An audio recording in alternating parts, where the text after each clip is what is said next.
طول عمرنا بنسمع عن جريمة ضد مجهول أو جريمة حصلت وعرفنا مين اللي جاي، بس جريمة ضد فضائيين دي جديدة بقى. مش كل مرة بقى هقولك اخبط لايك واعمل اشتراك للقناة وفعل الجرس. يلا بينا.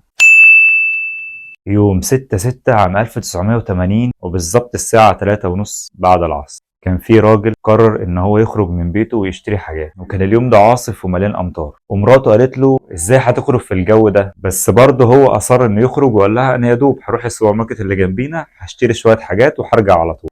فوق معايا كده ها.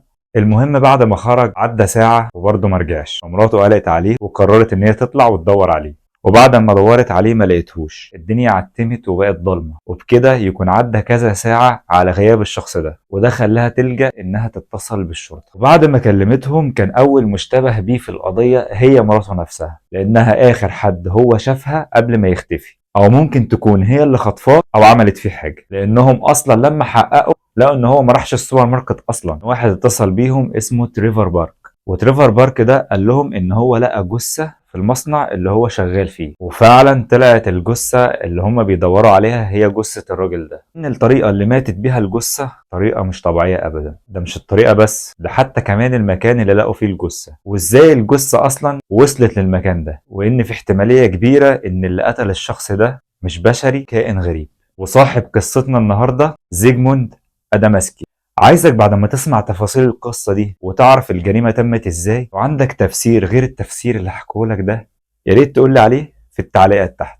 الراجل ده اتولد عام 1923 في قرية صغيرة في بولندا. حياة زيجموند كانت حياة عادية وبسيطة، بس كان من أسرة فقيرة ظروفها قاسية حبتين، بس حياته ما كانش فيها أحداث مهمة وكتيرة. وأيامها كان عصر الاتحاد السوفيتي، وكان الاتحاد السوفيتي معروف بقوانين، وكان شغلته الأساسية ساعتها في الوقت ده الفحم، كان بترول العصر ده، وكانت شغلة منتشرة جدا إنك تشتغل عامل منجم في المكان ده. يعني من الآخر كده اللي ملوش شغلانة بيروح يشتغل عامل منجم، بس كانت شغلة مهمة لأن الفحم ساعتها كان مصدر لحاجات كتير. وبالفعل زيجموند اشتغل وهو عنده 15 سنة، لحد ما بقى عنده 33 سنة قرر إن هو يكون أسرة ويتجوز. وبعد 4 سنوات قرر ان هو يهرب من بولندا ويروح على انجلترا. فعلا عام 1961 راح عايش في بلد صغيرة قريبة من مقاطعة يوركشاير الإنجليزية، وبرضه نفس المأساة ملقاش شغل هناك، فاضطر إن هو يشتغل عامل منجم برضه،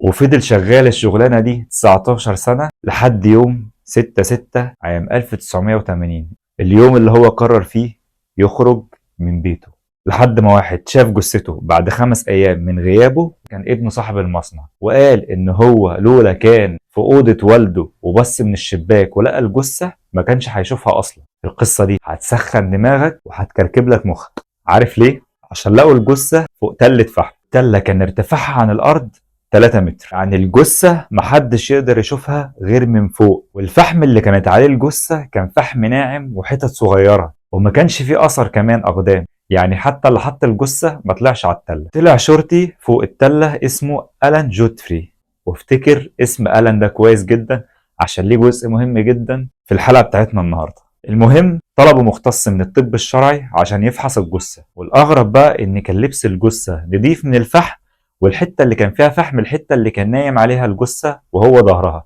وبقية الهدوم كانت نظيفة جدا ما فيهاش أي حاجة.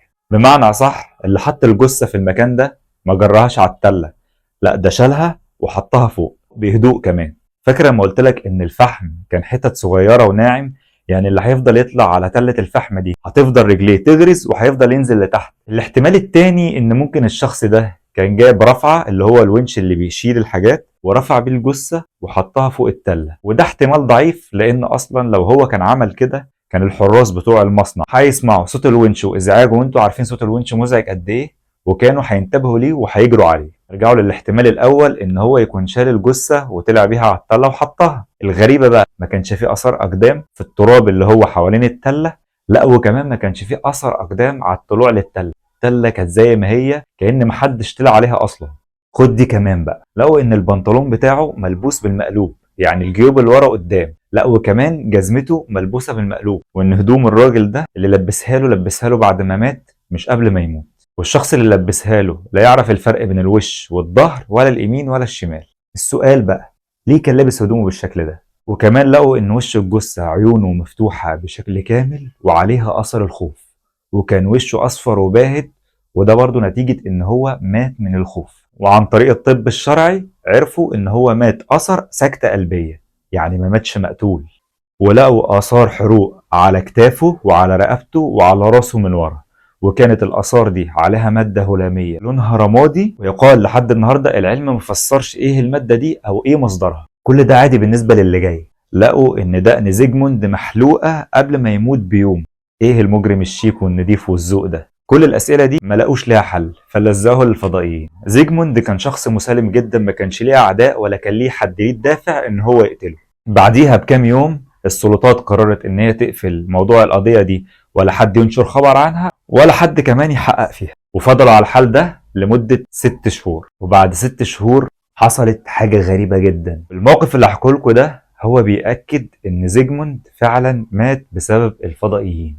يوم 18/12 عام 1980 على الساعة 12 وربع بالليل كده حصلت قصة كان الشاهد الوحيد عليها الشرطي ألان. فاكرينه؟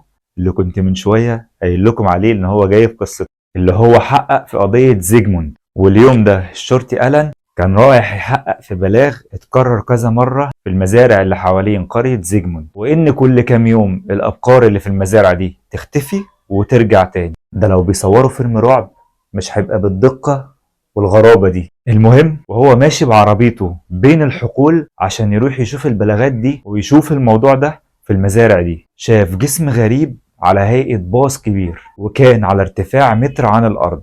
ومن هول الصدمة قرر إن هو يمسك اللاسلكي ويتصل بالمركز عندهم عشان يبلغهم بالحادثة الغريبة دي. بس الغريب إنه لقى اللاسلكي مش شغال، وفجأة كده لقى عربيته اتحركت 5 كيلو ولقى نفسه حافي وجزمته جنبه في العربية. والأغرب بقى إنه بص في الساعة لقى إن الساعة 1:15، يعني عدى نص ساعة. كل ده كلمح البصر. لا ده ما خافش ولا أي حاجة ولا رجع مكانه، ده قرر إن هو يكمل ويروح يشوف البلاغ ويشوف الموضوع إيه. وراح على المزرعة ولقى إن الحظيرة مقفولة والأبقار مش موجودة. طبعا هتقول لي الابقار خرجت او مشت او هربت او ايا كان. الغريبه بقى ان هو ملقاش اثار قدام الباب اصلا للابقار انها طلعت من الحظيره اصلا. وده اللي حكاه الشرطي ألان، وده خلى الناس صدقت ان فعلا الفضائيين هم اللي خدوا زيجموند وهم السبب في وفاته.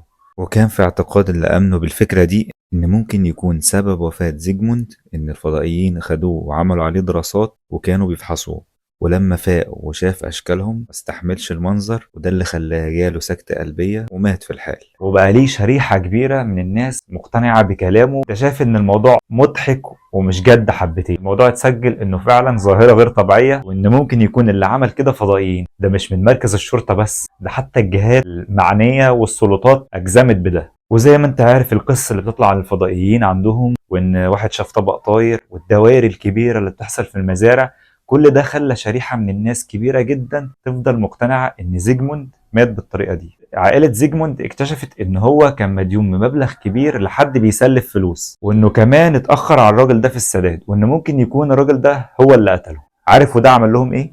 خلوا الناس اللي امنت بوجود الفضائيين ان هم يهاجموهم ويقولوا لهم ان دي قصة مختلقة، وان اللي فعلا عمل كده الفضائيين، وما كانوش مقتنعين ان ممكن يكون حد بشري هو اللي قتله.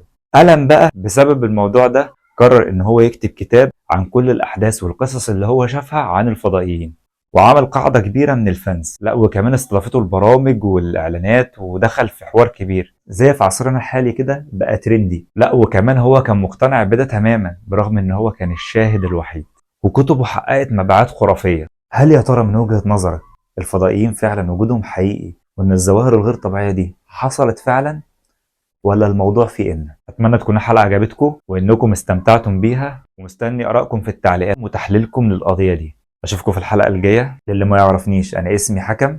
سلام عليكم.